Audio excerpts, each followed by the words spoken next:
भौजी बहुत बेजोर लागै छी, लाल साड़ी में चकोर लागै छी।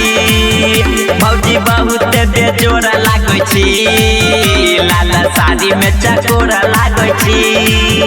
कारी रात में भी गोर लागै छी, कारी रात में भी गोर लागै छी। भौजी बहुत बेजोर लागै छी, लाल साड़ी में चकोर लागै छी। भौजी बहुत बेजोर लागै छी, लाल साड़ी में चकोर लागै छी। लाल साड़ी में चकोर लागै छी, चकोर लागै छी। लाल साड़ी में चकोर लागै छी।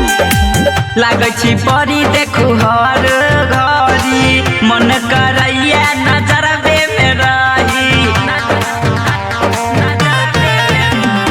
घर से बाहर जखनिया जाई छी, टोला में सबसे बढ़िया कहै छी।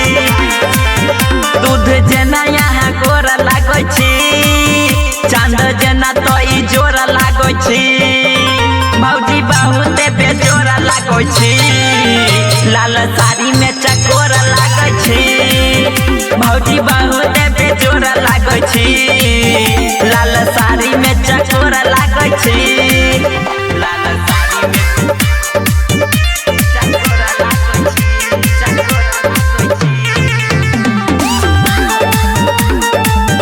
लाल साड़ी में चकोर लागै छी। एही अदा पर भ गेलौ घायल, की कहू भौजी बना देलौ पागल।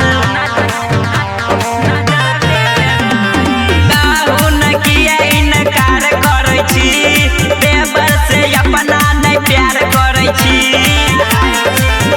माथा वाला यहाँ घोर लागै छी, लक्ष्मण विपिन के तोर लागै छी। धर्मेंद्र के तोर लागै छी।